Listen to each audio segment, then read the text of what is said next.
I'm curious about God. I'm curious about his life. I'm curious about God's existence. What's that like to be God? You know, we don't know anything about him.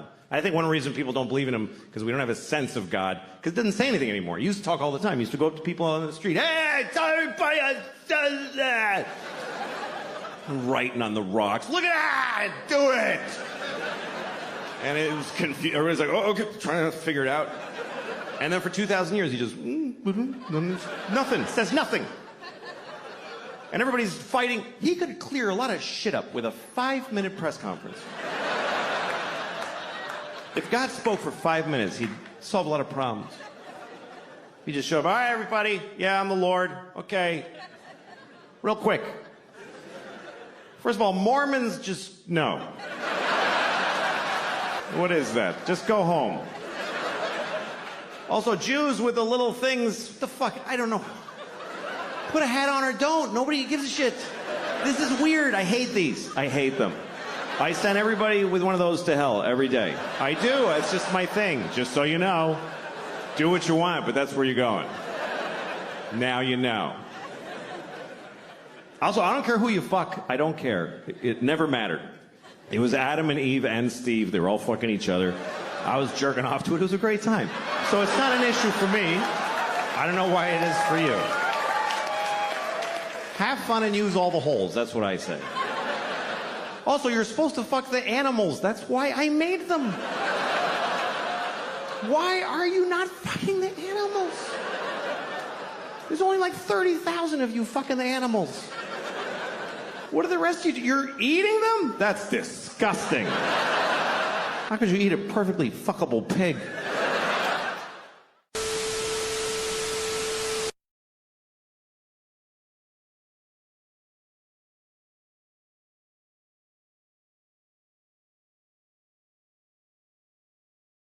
To be a better person. I would. I'd like to be a better person. And I think I'm getting worse as a person.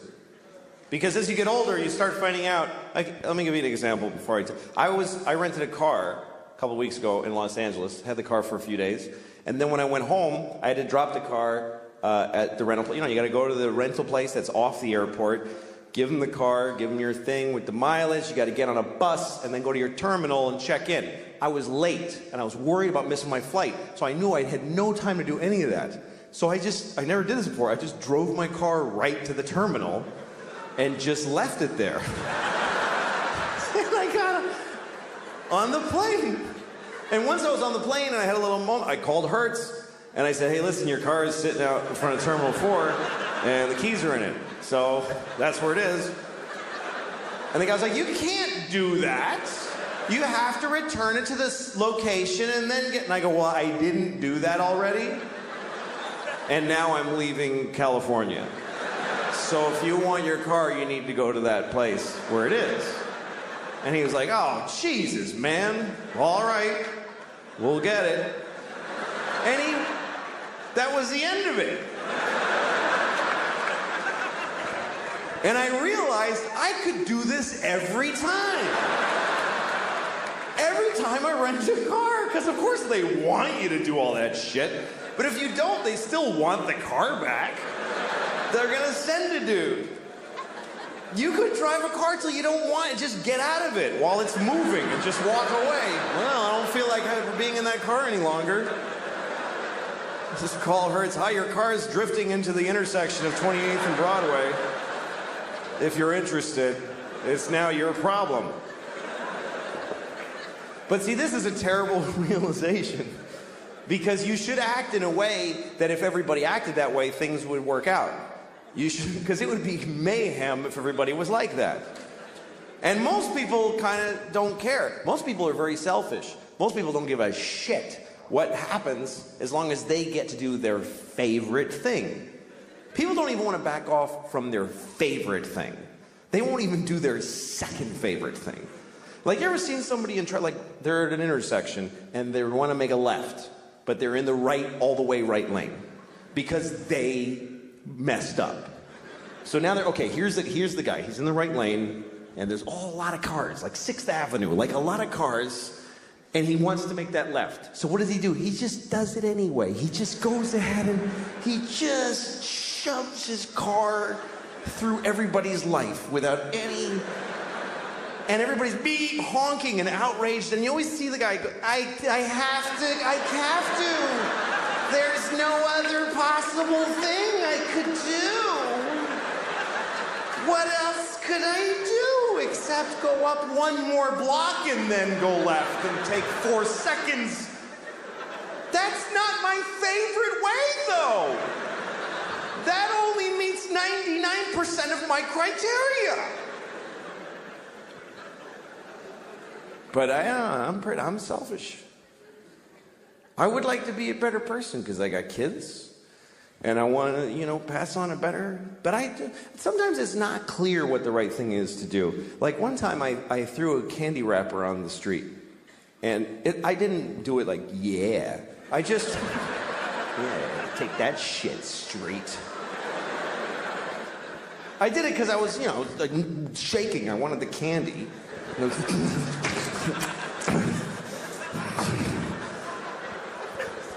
Anyway, I was with a friend who said to me, you just littered on the street. Don't you care about the environment?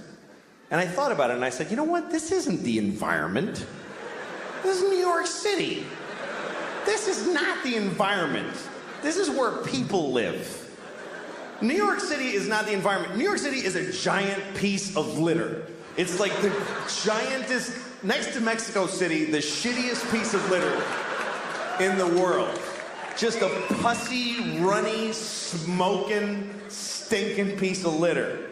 So if you have a piece of litter, what are you supposed to do with it? You should throw it on the pile of litter. Because if you don't, if you put it in a receptacle, then it gets collected, and it gets taken to a dump in a landfill, and then it goes on a boat, and it goes out and gets dumped in the ocean, and some dolphin wears it as a hat on its face for 10 years, this hat that never dissolves on its face. Oh. Jesus.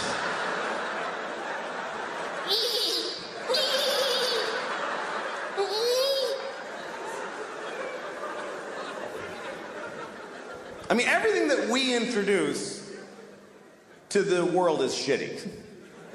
Meaning white people. Because I really think that white people are from like another planet. Because when we came to America, it was so nice. It was just Indians. And they weren't even Indians. We called them that by accident. And we still call them that. Like we knew in a month that it wasn't Indians, but we just don't give a shit.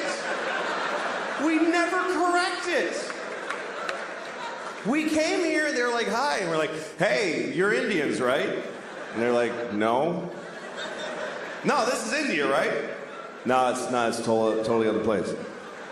You're not Indians? No. Ah, you're Indians. Yeah, Indians for hundreds of years after. We ruined everything here. This was it was just coast to coast, just green and brown and beautiful. And all the humans were just walking around with painted faces, just walking. And they'd be like, ooh, that looks yummy. And then they just eat from the ground. And then they'd sleep on the grass. And they'd wake up and they'd fuck. And then they'd go for a swim and do a little dance. That was the whole continent, was just folks doing that. I mean, there was people in Mexico cutting off kids' heads and rolling them down the pyramid stairs. But that's always going on. What are you gonna, you can't do a whole lot about that. But I think we came from another planet, and the reason is because we don't like it here. I mean, why, if we're from here, if we belong on Earth, why aren't we comfortable on Earth at all? We need nice, smooth surfaces and right angles, and we need it to be cool and not too hot, that's just perfect. Like, when it's hot, why wouldn't we just, yeah, fuck it? Why wouldn't we be like that if we belonged here? And it's weird because people that aren't, whatever you call there's environmentalists and then there's people who are whatever. They just hate environmentalists. But that's where people get angry at environmentalists because they think they're slowing down the economy and creating restrictions. And a lot of these people are Christian. A lot of these people are very devout Christians. And that's such a confusing thing to me, that if you believe that God gave you the earth, that God created the earth for you, why would you not have to look after it?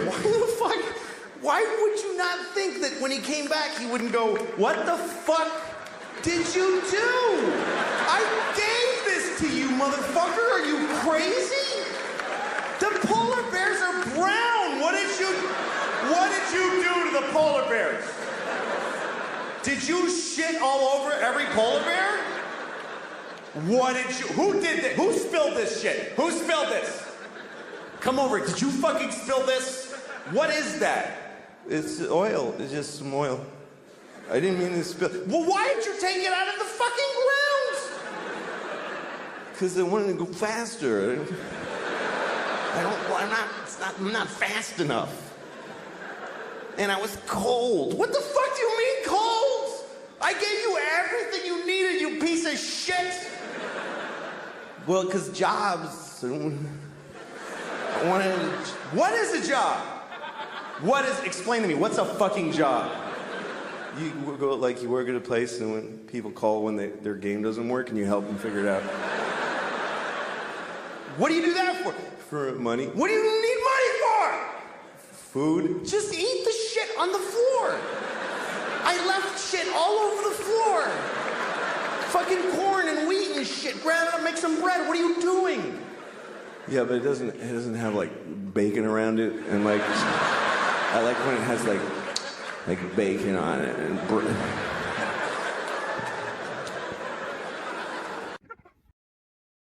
Where you are, I'm 40 now, and that's, I'm 40. I'm half dead, basically. 40's a weird age. You get to this point where, like, you're not old enough for anybody to give a shit that you're old. Nobody's like, I helped a 40-year-old guy today, and it felt really good to do something for him. Nobody spends their holidays delivering hot meals to 40-year-olds. And you're not young enough for anybody to ever be proud of you or impressed. They're just like, yeah, do your job, asshole. Nobody cares. And the world looks at you, like, when you're 40, if you go to the doctor, guess what? They don't try to fix anything anymore. They stop trying to fix shit. When you get to be 40, they just go, yeah, it starts to happen. They don't care. I went to the doctor because my ankle hurt, right? Now, if you're 20 and you have a bad shoulder, the doctor will reconstruct your shoulder through miracles of modern science. He'll take your ear and make a shoulder out of it. It's weird. But when you're 40, they just give you no options. They don't care. I went because my ankle, I was limping for like a month out of nowhere. And the doctor, he brings me and he shows me an x-ray of my ankle. He's like, yeah, your ankle's just worn out. What do you mean, I injured my ankle? He's like, no, it's just shitty now. See that dark area? Ugh, it's all hardened. Yeah, they get like that. And they're not good anymore. So just goodbye? Nothing? Is there nothing?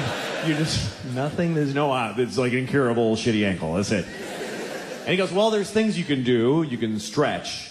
For a half hour a day, you should stretch your ankle. I was like, how long will that take to fix it? He's like, no, you just do that now. That's just a new thing you do until you and your shitty ankle both die. And he goes, well, you could take a leave. Just take a leave. You could buy it, just take it. And you can take whatever amount. It doesn't matter. Like, don't pay attention to the dosage. Like, really? He's like, yeah, you could take 10 a day. You'd be fine. He said take 10 a leave a day. I said, I heard, doesn't that stuff like hurt your intestines? He goes, oh yeah, it'll do some intestinal damage after a while. But you just got to weigh that against how much you like your ankle not hurting. And at one point I was like, hey, what if I was like an athlete or something? He goes, you're not an athlete. So no to whatever else you were about to say.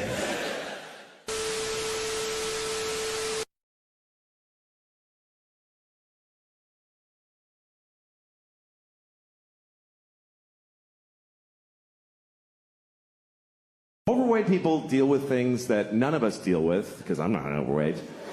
There's people who are discriminated against because of their weight. I read a story once about a woman who's 600 pounds and she couldn't get medical care because everything she goes to the doctor, he just says it's because she's fat. Everything. She's like, my knees hurt. He's like, yeah, my knees hurt just looking at you. What did you think was going to happen? She's like, I have chest pains. He says, yeah, because your organs are over capacity, so they're hurting. She's like, I got shot in the head. He's like, yeah, because you're fucking fat. Somebody shot you in the fucking head because you're fat. Here's the worst part of the story, and this is true. This is true. She needed an MRI because she had something serious. She's 600 pounds. She doesn't fit in the machine. You know what they did? They sent her to the zoo. I'm not kidding. They sent her to the fucking zoo. That's what we do for fat people who need an MRI. Hey, here's your prescription. Go to the zoo.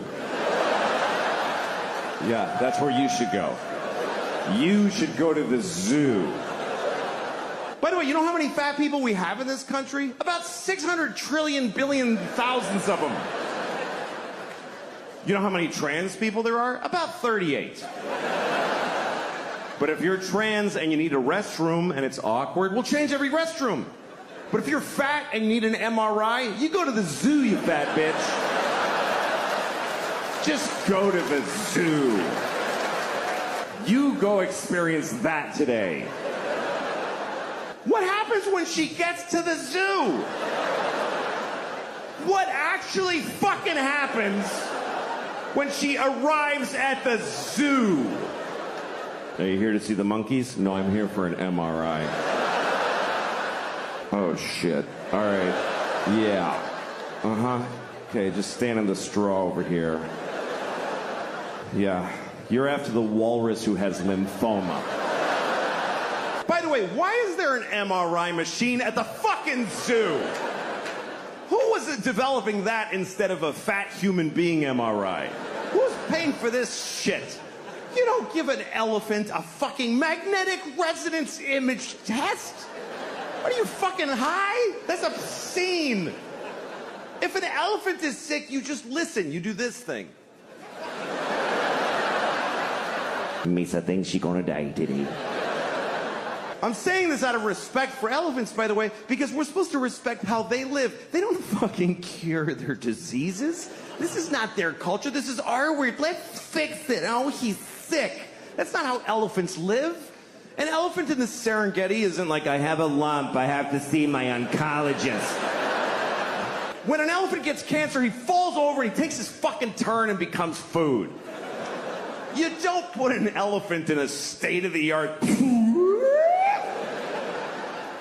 What if you find cancer? What, are you gonna give him chemotherapy? The skinny elephant with a pink baseball hat? Each day is a gift.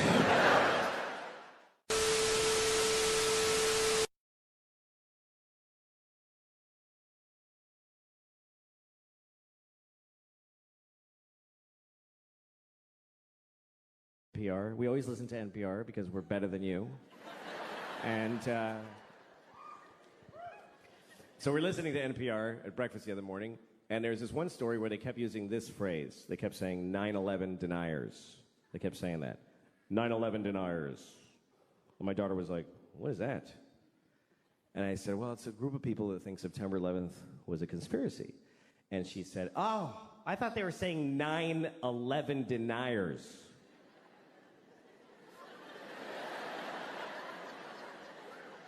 Yeah, she thought they meant 9 people who just ain't buying this 11 bullshit.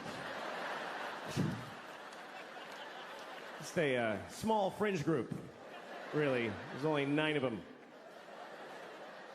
But they still got on NPR, they got on the radio because they're dedicated. They protest every day. They're the 9/11 deniers. They're outside of the White House. It goes 10, 12, 13.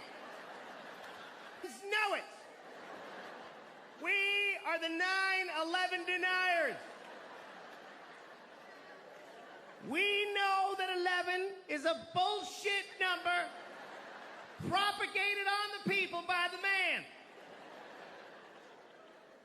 Why do we have 11 when we have 13 and 14 and 15, 16, 17, motherfucking 18 and 19, but we do not have a one team? What happened to one team? The government took one team and replaced it with some bullshit called 11. We are the 9 that deny that shit. Mr. President, give us back one team.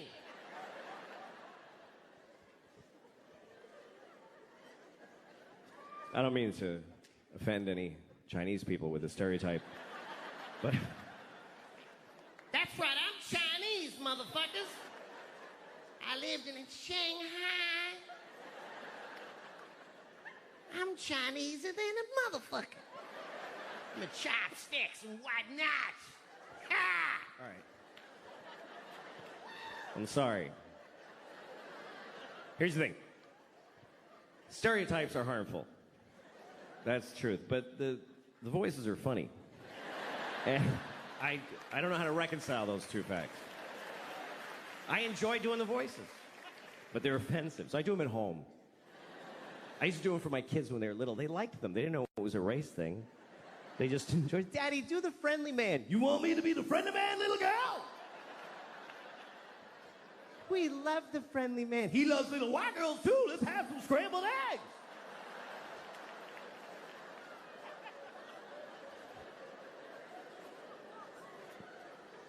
And then they grew up and I was like, don't talk about the friendly man. Maybe don't talk to your teachers about them.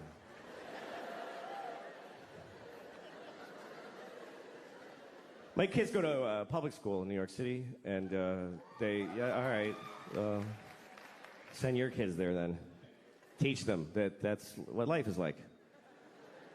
The teachers amaze me because I don't know. This is the worst. Here's the worst thing about this country to me is that there's no more noble profession than to be a public school teacher. It's easily.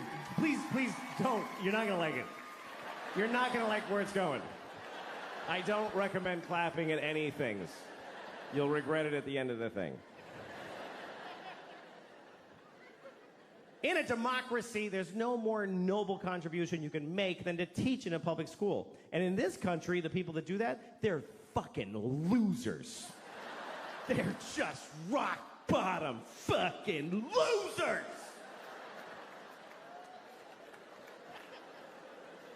And everybody knows it, but they keep doing it.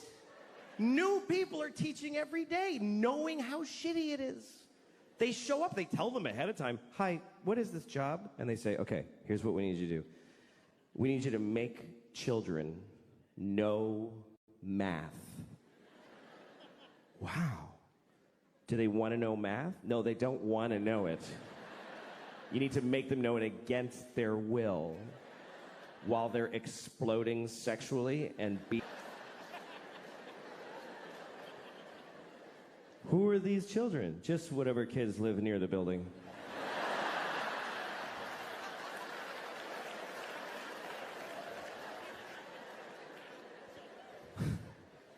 How much do I get paid? About $10 every 4 years. What if I get really good at it? What happens? Nothing. Nothing happens. Nobody notices, and you get fired, and you die alone. Okay, I'll try it for 25 years.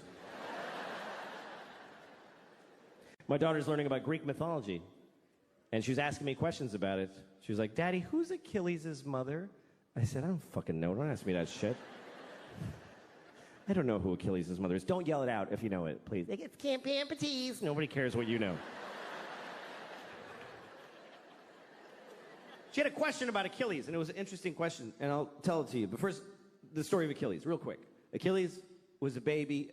He was a Greek baby. And he didn't stay that way, but when he was a Greek baby, his mother, who was a goddess, took him into the river Styx, which is at Hades, the land of the dead.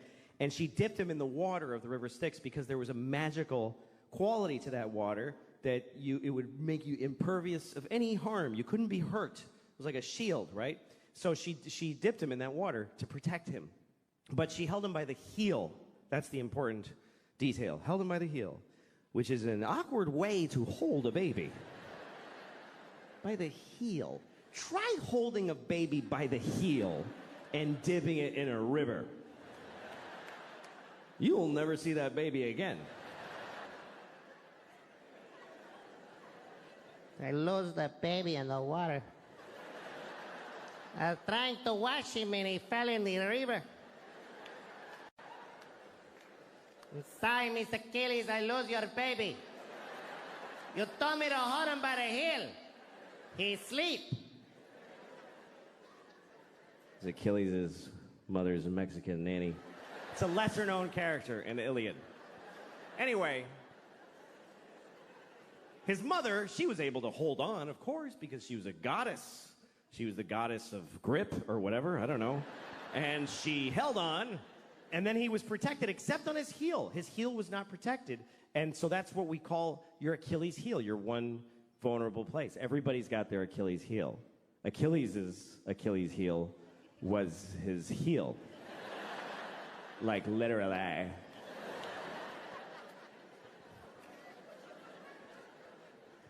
Anyway, so my daughter, here was her question. She said, how come his mother didn't just dip him again? She could have just dipped him one more time with the other leg in there. Did she just like you're like a sign that says one dip per goddess? Did you ever color an Easter egg? It's not that complicated. You dip it, and then you hold it differently and dip it again. Smart kid. I was proud of her. But at the same time, I thought, who the fuck are you to judge this woman? It bothered me. Because here's what the story of Achilles teaches me, is that if you're a parent, it's never enough what you do for these motherfuckers. It's just never enough. It's still gonna be your fault. How much more do you want from a mother? She dipped her kid in magic water and protected 99% of his body. Is any of it up to him?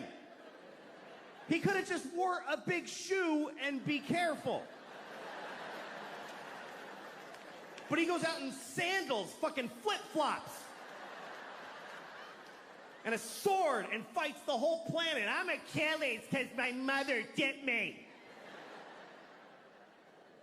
Finally, somebody got him in the heel, and he's like, Mom!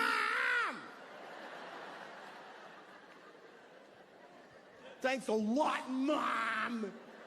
We were using the word and they were more in our lives. I swear to God they were more. They were in our culture. There was TV movies about retarded people all the time. Tonight on ABC, A Retarded Boy's Dream. There was one, I remember with Sean Cassidy. I don't know if you remember Sean Cassidy. Some of you are too young. But Sean Cassidy, he began his career as a teen pop idol.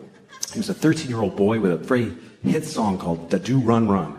And he had feathered blonde hair and juicy lips. And he was on the cover of Teen Beat magazine. And everybody liked Sean Cassidy because he was sexy. He's a sexy boy. I thought he was sexy. I did. I thought he was really sexy. I was 6 years old. But I already had inappropriate sex feelings for teenage boys when I was 6. I was an old soul. I was a pedophile when I was 6. I used to go up to teenage boys when I was 6, like, hey, how's it going? That kid's weird. He's got a boner. Anyway. Not anymore. I outgrew it, but no. I'm not sexually attracted to teenage boys. I'm not. But I don't not get it. I mean, I get it. I'm not like, what? Like, you can see it. Like, I was at an airport once, and I'm walking along where people walk in the airport, and there's these chairs facing the aisle, and there's this family sitting there, a mom and a dad and 2 teenage boys, and they're like just both sitting with their phones with their legs. They're wearing like these shorts. One had cutoff shorts, and one had basketball shorts, and they both just had their legs open because they don't give a fuck. Both legs just splayed, and then just smooth, you know, just very. And And I saw it. Didn't do anything to me. But I kind of wanted to stop and go, hey, fellas, let's close that shit up, huh? You're not getting me, but I know you're causing a problem for somebody in this airport. Let's close it up. I did not say that. Otherwise, I wouldn't be here. Anyway, let's return to the comfort.